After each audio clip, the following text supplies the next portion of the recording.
On Christmas Day in the morning. 3. And all the angels in heaven do sing.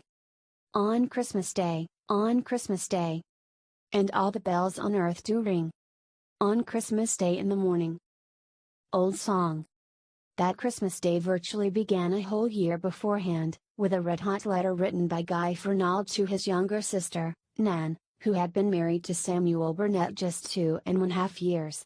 The letter was read aloud by Mrs. Burnett to her husband at the breakfast table, the second day after Christmas.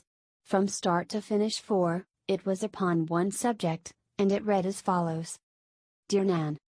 It's a confounded, full-grown shame that not a soul of us all got home for Christmas, except yours truly, and he only for a couple of hours. What have the blessed old folks done to us that we treat them like this? I was invited to the Sioux Walls for the day, and went, of course, you know why. We had a ripping time, but along toward evening I began to feel worried. I really thought Ralph was home. He wrote me that he might swing round that way by the holidays, but I knew the rest of you were all wrapped up in your own Christmas trees and weren't going to get there. Well, I took the 7:30 down and walked in on them. Sitting all alone by the fire, by George, just like the pictures you see of the birds all flown, and that sort of thing. I felt gulpish in my throat, on my honor I did, when I looked at them. Mother just gave one gasp and flew into my arms, and Dad got up more slowly. He has that darned rheumatism worse than ever this winter, and came over and I thought he'd shake my hand off. Well, I sat down between them by the fire, and pretty soon I got down in the old way on a cushion by Mother, and let her run her fingers through my hair, the way she used to, and Nan, I'll be indicted for perjury if her hand wasn't trembly. They were so glad to see me it made my throat ache. Ralph had written he couldn't get around, and of course you'd all written and sent them things, jolly things, and they appreciated them. But, blame it all, they were just dead lonesome, and the whole outfit of us within 300 miles, most within 30. Nan, next Christmas it's going to be different. That's all I say. I've got it all planned out. The idea popped into my head when I came away last night. Not that they had a word of blame, not they. They understood all about the children, and the cold snap, and Ed's being under the weather, and Oliver's wife's neuralgia, and Ralph's girl in the West, and all that. But that didn't make the thing any easier for them. As I say, next year, but you'll all hear from me then. Meanwhile, run down and see them once or twice this winter, will you, Nan? Somehow it struck me they aren't so young as they used to be. Splendid winter weather. Margaret Sewell's a peach, but I don't seem to make much headway. My best to Sam. Your affectionate brother, Guy. Nan had felt a slight choking in her own throat as she read this letter. We really must make an effort to be there Christmas next year, Sam, she said to her husband, and Sam assented cheerfully. He only wished there were father and mother somewhere in the world for him to go home to. Guy wrote the same sort of thing, with more or less detail, to Edson and Oliver, his married elder brothers, to Ralph, his unmarried brother, and to Carolyn, Mrs. Charles Wetmore, his other, and elder, married sister. He received varied and more or less sympathetic responses, to the effect that with so many little children, and such snowdrifts as always blocked the roads leading toward North Estabrook, it really was not strange, and of course somebody would go next year. But they had all sent the nicest gifts they could find. Didn't Guy think Mother liked those beautiful Russian sables Ralph sent her? And wasn't Father pleased with his gold-headed cane from Oliver? 7. Surely with such presents pouring in from you all the children, Father and Mother Fernald couldn't feel so awfully neglected. Gold-headed cane be hanged. Guy exploded when he read this last sentence from the letter of Marion, Oliver's wife. I'll bet she put him up to it. If anybody dares give me a gold-headed cane before I'm 95, I'll thrash him with it on the spot. He wasn't using it, either, bless him. He had his old hickory stick, and he wouldn't have had that if that abominable rheumatism hadn't gripped him so hard. He isn't old enough to use a cane, by jolly, and Mo ought to know it, if Marion doesn't. I'm glad I sent him that typewriter. He liked that, I know he did, and it'll amuse him, too, not make him think he's ready to die. Guy was not the fellow to forget anything which had taken hold of him as the pathetic Christmas homecoming had done. When the year had nearly rolled around, the 1st of December saw him at work getting his plans in train. He began with his eldest brother, Oliver, because he considered Mrs. Oliver the hardest proposition he had to tackle in the carrying out of his idea. "You see," he expounded patiently, as they sat and stared at him, "it isn't that they aren't always awfully glad to see the whole outfit, children and all, but it just struck me it would do 'em a lot of good to revive old times. I thought if we could make it just as much as possible like one of the old Christmases before anybody got married, hang up the stockings and all, you know, it would give them a mighty jolly surprise. I plan to have us all creep in the night and go to bed in our old rooms. And then in the morning, see?" Mrs. Oliver looked at him. At 9, eager flush lit his still boyish face. Guy was 28, and his blue eyes were very bright. His lithe, muscular figure bent toward her pleadingly, all his arguments were aimed at her. Oliver sat back in his impassive way and watched them both. It could not be denied that it was Marian's decisions which usually ruled in matters of this sort. "It seems to me a very strange plan," was Mrs. Oliver's comment, when Guy had laid the whole thing before her in the most tactful manner he could command. She spoke rather coldly. "It is not usual to think that families should be broken up like this on Christmas Day, of all days in the year. 4 families, with somebody gone, a mother or a father, just to please 2 elderly people who expect nothing of the sort, and who understand just why we can't all get home at once. Don't you think you are really asking a good deal?" 10. Guy kept his temper, though it was hard work. "It doesn't seem to me I am," he answered quite gently. "It's only for once. I really don't think Father and Mother would care much what sort of presents we brought them, if we only came ourselves. Of course, I know I'm asking a sacrifice of each family, and it may seem almost an insult not to invite the children and all, yet, perhaps next year we'll try a gathering of all the clans. But just for this year, honestly, I do awfully wish you'd give me my way. If you'd seen those 2 last Christmas." He broke off, glancing appealingly at Oliver himself. To his surprise, that gentleman shifted his pipe to the corner of his mouth and put a few pertinent questions to his younger brother. Had he thought it all out? What time should they arrive there? How early on the day after Christmas could they get away? Was he positive 11, they could all crowd into the house without rousing and alarming the pair? "Sure thing," Guy declared, quickly.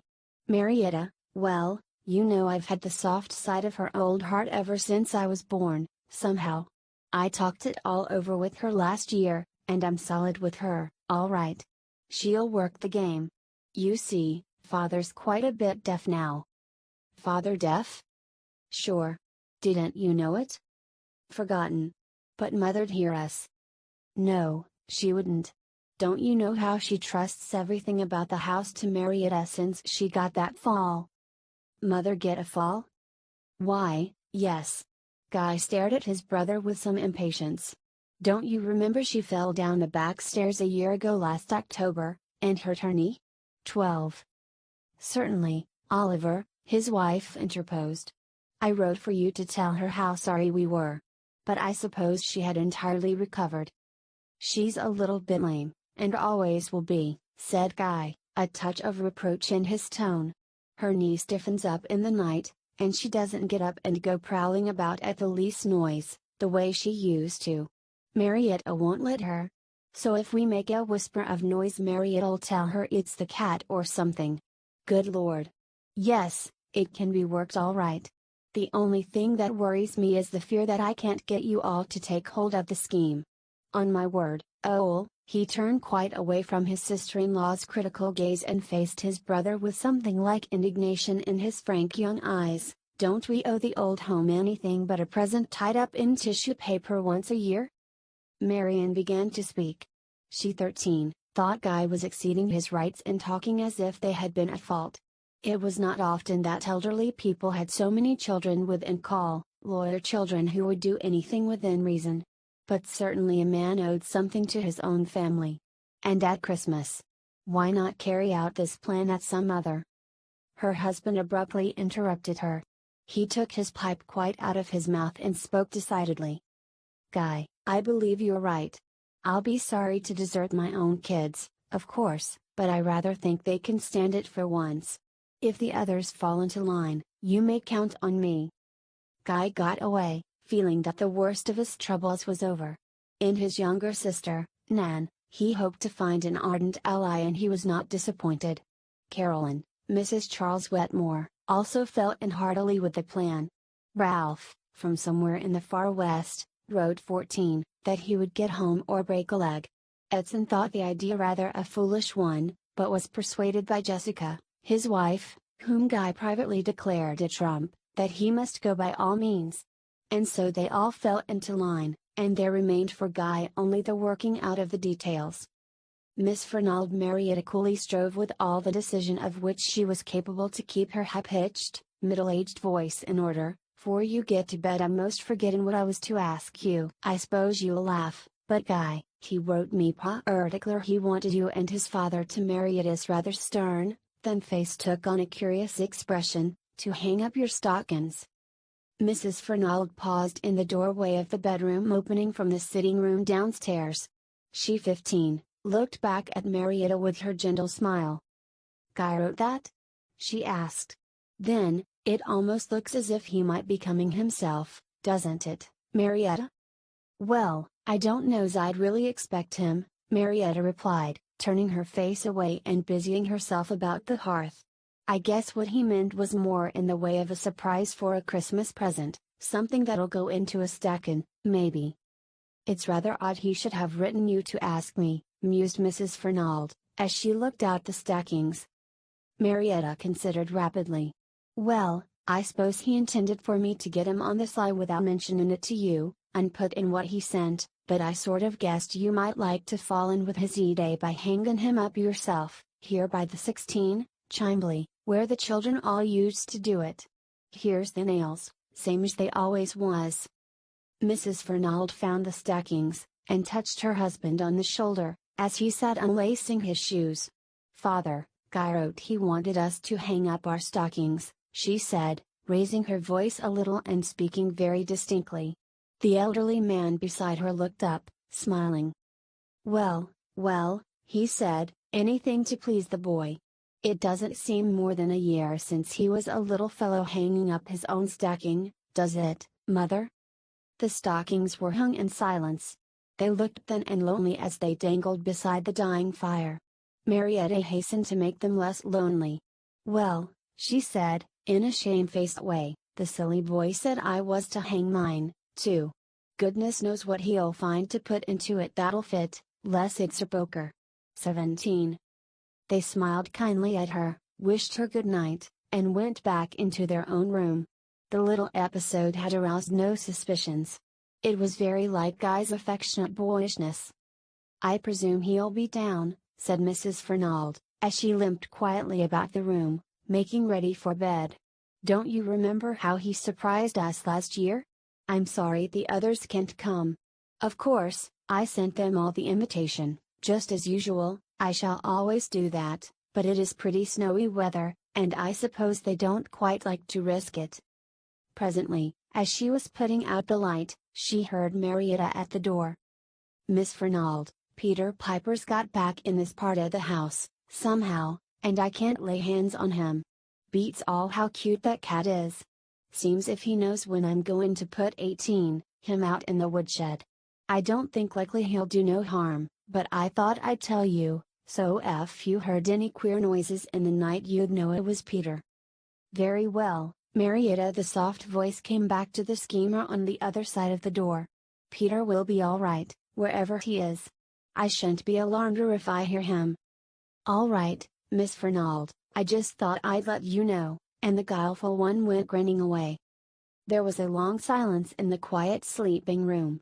Then, out of the darkness, came this little colloquy. "Emmeline, you aren't getting to sleep." No I'm not, John. Christmas Eve keeps one awake, somehow. It always did." "Yes. I don't suppose the children realize at all, do they?" Oh, no. They don't realize, they 19, never will, till they're here themselves. It's alright. I think at least Guy will be down tomorrow, don't you? I guess maybe he will. Then, after a short silence. Mother, you've got me, you know. You know, you've always got me, dear. Yes. She would not let him hear the sob in her voice. She crept close, and spoke cheerfully in his best ear. And you've got me, Johnny boy. Thank the Lord, I have. So, counting their blessings, they fell asleep at last. But, even in sleep, one set of lashes was strangely wet. Christopher Jenks, what a drift. Lucky we were 2 hours later. SHH, they might hear us. Nan, stop laughing, or I'll drop a snowball down your neck. 20. Stumbling over their own feet and bundles, the crew poured into the warm kitchen. Stumbling over their own feet and bundles, the crew poured into the warm kitchen.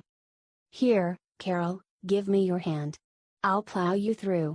Large bodies move slowly, of course, but go elbows first and you'll get there.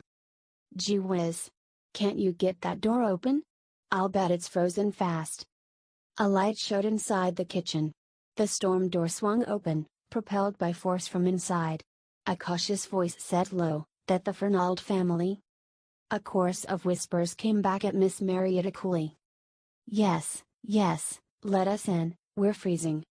You bet we're the Fernald family, every man jack of us, not one missing. Oh, Marietta, you dear old thing. Hurry up, this is their side of the house. SHHH. Carol, your SHHs and wake the dead. 21. Stumbling over their own feet and bundles in the endeavor to be preternaturally quiet, the crew poured into the warm kitchen. Bearded Oliver, oldest of the clan, stout Edson, big Ralph, tall and slender Guy, and the 2 daughters of the house, Carolyn, growing plump and rosy at 30, Nan, slim and girlish at 24, they were all there. Marietta heaved a sigh of content as she looked them over. Well, I didn't really think you'd get here, all of you. Thank the Lord, you have. I suppose you're tearing hungry, being past 11. If you think you can eat quiet as cats, I'll feed you up, but if you're going to make as much rumpus as you did coming round the corner of the woodshed, I'll have to pack you straight off to bed up the back stairs. They pleaded for mercy and hot food. They got it, everything that could be had that would diffuse no 22 odor of cookery through the house. Smoking clam broth, a great pot of baked beans, cold meats, and jellies. They had no reason to complain of their reception. They ate hungrily with the appetites of winter travel. Say, but this is great, exulted Ralph, the stalwart, consuming a huge wedge of mince pie with a fine disregard for any consequences that might overtake him. This alone is worth it. I haven't eaten such pie in a century. What a jolly place this old kitchen is. Let's have a candy pull tomorrow. I haven't been home Christmas in, let me see, by Jove, I believe it's 6, 7, yes, 7 years. Look here, there's been some excuse for me, but what about you people that live near? He looked accusingly about. Carolyn got up and came around to him. Don't talk about it tonight, she whispered. We haven't any of us realized how long it's been. 23. We'll get off to bed now, Guy declared, rising. I can't get over the feeling that they may catch us down here. If either of them should want some hot water or anything. The dining room doors bolted, Marietta assured him, but it might need explainin' if I had to bring 'em hot water by way of the parlor. Now, go awful careful up them stairs. They're pretty near over your ma's head, but I don't dare have you tramp through the setting room to the front ones. Now, remember that 7th stair creaks like Ned, you've got to step right on the outside edge of it to keep it quiet. I don't know but what you boys better step right up over that 7th stair without touchin' foot to it. All right, we'll step. Who's going to fix the bundles? Carolyn paused to ask as she started up the stairs. Marietta, Guy answered.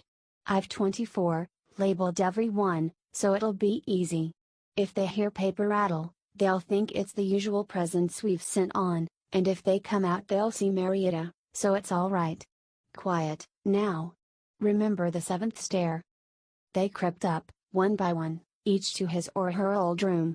There needed to be no doubling up, for the house was large, and each room had been left precisely as its owner had left it.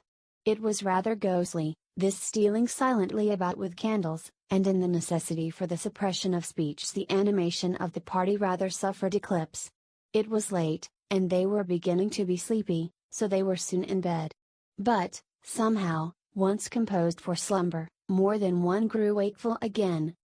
Guy, lying staring at a patch of wintry moonlight on the odd striped paper of his wall, it had stopped snowing since they had come into the house, and the clouds had broken 25 away, leaving a brilliant sky, discovered his door to be softly opening. The glimmer of a candle filtered through the crack, a voice whispered his name. "Who is it?" He answered under his breath. "It's Nan. May I come in?"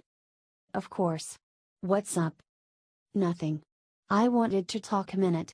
She came noiselessly in, wrapped in a woolly scarlet kimono, scarlet slippers on her feet, her brown braids hanging down her back. The frost bloom lately on her cheeks had melted into a ruddy glow, her eyes were stars. She set her candle on the little stand, and sat down on the edge of Guy's bed. He raised himself on his elbow and lay looking appreciatively at her.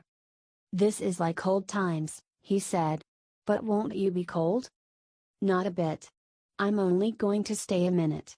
Anyhow, this thing 26, is warm as toast." "Yes, isn't it like old times? Got your lessons for tomorrow?" She laughed. "All but my Caesar. You'll help me with that, in the morning, won't you?" "Sure, if you'll make some cushions for my Bobs." "I will. Guy, how's Lucy Harper?" "She's all right. How's Bob Fields?" "Oh, I don't care for him, now." She tossed her head. "He kept up the play. Like Dave Strong better, huh? He's a softie." "He isn't." "Oh, Guy, I heard you had a new girl." "New girl nothing. Don't care for girls." "Yes, you do. At least I think you do. Her name's Margaret." The play ceased abruptly. Guy's face changed. "Perhaps I do," he 27, murmured, while his sister watched him in the candlelight. "She won't answer yet?" she asked very gently. "Not a word." "You've cared a good while, haven't you, dear?" "Seems like ages." "Suppose it isn't." "No, only 2 years, really caring hard. Plenty of time left." He moved his head impatiently. "Yes, if I didn't mind seeing her smile on Tommy Gower, Dad'll take him, just as sweetly as she smiles on me. If she ever held out the tip of her finger to me, I'd seize it and hold on to it for fair. But she doesn't. She won't. And she's going south next week for the rest of the winter, and there's a fellow down there in South Carolina where she goes. Oh, he's red-headed after her, like the rest of us. And, well, I'm up against it good and hard, Nan, and that's the truth." 28. "The children," she was saying.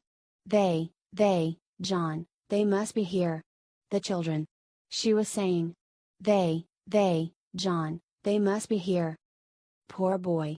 And you gave up going to see her on Christmas Day, and came down here into the country just to get even with myself for the way I've neglected these 2 years while my head's been so full of her. It isn't fair. After last year I'd have come home today if it had meant I had to lose. Well, Margaret knows I'm here. I don't know what she thinks. I don't believe, Guy, boy, she thinks the less of you. Yes, I must go. It will all come right in the end, dear, I'm sure of it. No, I don't know how Margaret feels. Good night, good night." Christmas morning, breaking upon a wintry world, the star in the east long set. Outside the house a great silence of drift-trapped hill and plain inside, a crackling fire upon a wide hearth, and a pair of elderly people waking to a lonely holiday. 29. Mrs. Fernald crept to the door of her room, the injured knee always made walking difficult after night's quiet. She meant to sit down by the fire which she had lately heard Marietta stirring and feeding into activity, and warm herself at its flame. She remembered with a sad little smile that she and John had hung their stockings there, and looked to see what miracle had been wrought in the night. "Father!" Her voice caught in her throat. What was all this? By some mysterious influence her husband learned that she was calling him, though he had not really heard. He came to the door and looked at her, then at the chimney piece where the stockings hung, a long row of them, as they had not hung since the children grew up, stockings of quality, one of brown silk, Nan's, a fine 30, gray sock with scarlet clocks, Ralph ''S, all stuffed to the top, with bundles overflowing upon the chimney piece and even to the floor below. "What's this, what's this?" John Fernald's voice was puzzled. "Whose are these?" He limped closer. He put on his spectacles and stared hard at a parcel protruding from the sock with the scarlet clocks. "Merry Christmas to Ralph from Nan," he read. "To Ralph from Nan," he repeated vaguely. His gaze turned to his wife. His eyes were wide like a child's. But she was getting to her feet, from the chair into which she had dropped.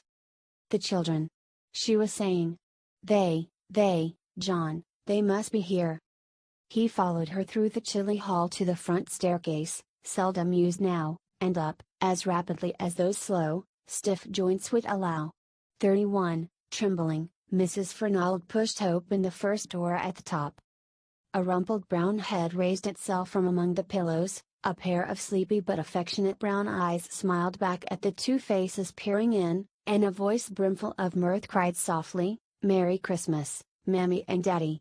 They stared at her, their eyes growing misty. It was their little daughter Nan, not yet grown up. They could not believe it. Even when they had been to every room had seen their big son Ralph, still sleeping, his yet youthful face, full of healthy color, pillowed on his brawny arm, and his mother had gently kissed him awake to be half strangled in his hug when they had met Edson's hearty laugh as he fired a pillow at them, carefully, so that his father could catch it when they had seen plump pretty Carol pulling on her stockings as she 32, sat on the floor smiling up at them Oliver, advancing to meet them in his bathrobe and slippers Guy, holding out both arms from above his blankets, and shouting "Merry Christmas!" And "How do you like your children?" Even then it was difficult to realize that not one was missing, and that no one else was there. Unconsciously Mrs. Fernald found herself looking about for the sons' wives and daughters' husbands and children. She loved them all yet, to have her own, and no others, just for this one day, it was happiness indeed. When they were all downstairs, about the fire, there was great rejoicing. They had Marietta in, indeed, she had been hovering continuously in the background, to the apparently frightful jeopardy of the breakfast in preparation, upon which, nevertheless, she had managed to keep a practiced eye. 33. "And you were in it, Marietta?" Mr. Fernald said to her in astonishment, when he first saw her. "How in the world did you get all these people into the house and to bed without waking us?" "It was pretty considerable of a risk," Marietta replied, with modest pride, seeing as how they was inclined to be middlin' lively. "But I kep' hushin' 'em up, and I filled 'em up so full of victuals they couldn't talk. I didn't know's there'd be any eatables left for today," she added, which last remark, since she had been slyly baking for a week, Guy thought might be considered pure bluff. At the breakfast table, while the 8 heads were bent, this Thanksgiving arose, as the master of the house, in a voice not quite steady, offered it to one unseen.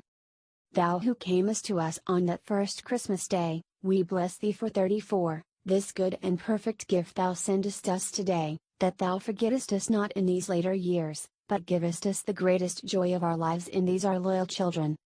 Merry Christmas, Mammy and Daddy. Merry Christmas, Mammy and Daddy." Nan's hand clutched Guy's under the table. "Doesn't that make it worth it?" his grasp said to her, and hers replied with a frantic pressure, "Indeed it does, but we don't deserve it." It was late in the afternoon, a tremendous Christmas dinner well over, and the group scattered, when Guy and his mother sat alone by the fire. The boys had gone out to the great stock barn with their father to talk over with him every detail of the prosperous business he, with the help of an invaluable assistant, was yet able to manage. Caroline and Nan had ostensibly gone with them, but in reality the former was calling upon an old friend of her childhood, and the latter had begged, 35 a horse and sleigh and driven merrily away alone upon an errand she would tell no one but her mother. Mrs. Fernald sat in her low chair at the side of the hearth, her son upon a cushion at her feet, his head resting against her knee. Her slender fingers were gently threading the thick locks of his hair, as she listened while he talked to her of everything in his life, and, at last, of the one thing he cared most about. "Sometimes I get desperate and think I may as well give her up for good and all," he was saying. "She's so elusive, I don't know any other word for it. I never can tell how I stand with her. She's going south next week. I've asked her to answer me before she goes. Somehow I've clung to the hope that I'd get my answer today. You'll laugh, but I left word with my office boy to wire me if a note or anything from her came. It's 4 o'clock, and 36, I haven't heard. You see, I can't help thinking it's because she's going to turn me down, and hates to do it, Christmas Day." He turned suddenly and buried his face in his mother's lap, his shoulders heaved a little in spite of himself. His mother's hand caressed his head more tenderly than ever, but, if he could have seen, her eyes were very bright. They were silent for a long time. Then suddenly a jingle of sleigh bells approached through the falling winter twilight, drew near, and stopped at the door. Guy's mother laid her hands upon his shoulders. "Son," she said, "there's someone stopping now. Perhaps it's the boy with a message from the station."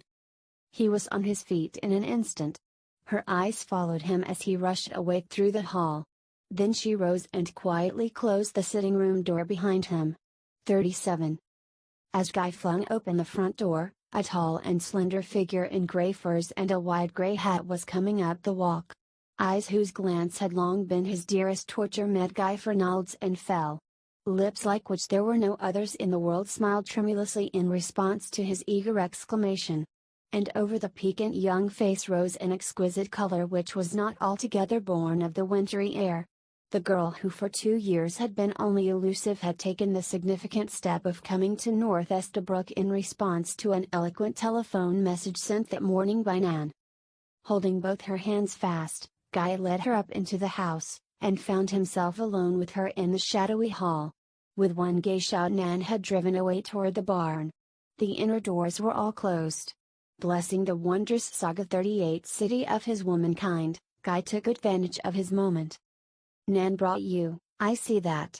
I know you're very fond of her, but, you didn't come wholly to please her, did you, Margaret?" "Not wholly.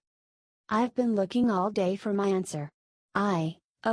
I wonder if," he was gathering courage from her aspect, which for the first time in his experience failed to keep him at a distance, "dare I think you bring it?" She slowly lifted her face.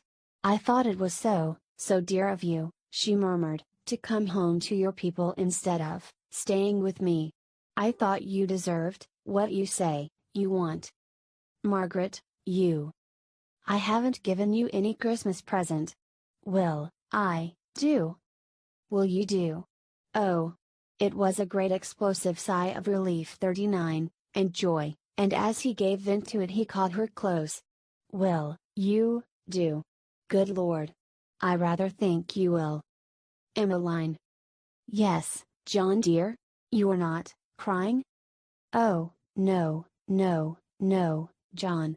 What a blessing deafness is sometimes. The ear cannot detect the delicate tremolo which might tell the story too plainly. And in the darkness of night, the eye cannot see. It's been a pretty nice day, hasn't it? A beautiful day. I guess there's no doubt but the children care a good deal for the old folks yet." "No doubt at all, dear. It's good to think they're all asleep under the roof once more, isn't it? And one extra one. We like her, don't we?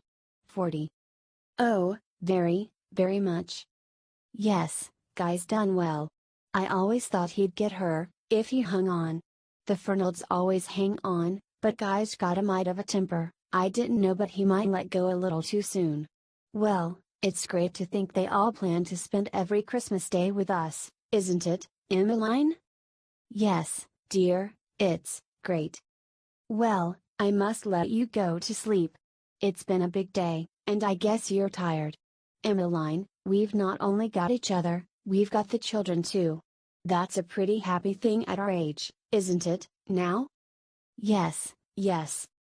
Good night, Christmas night, Emmeline. Good night, dear.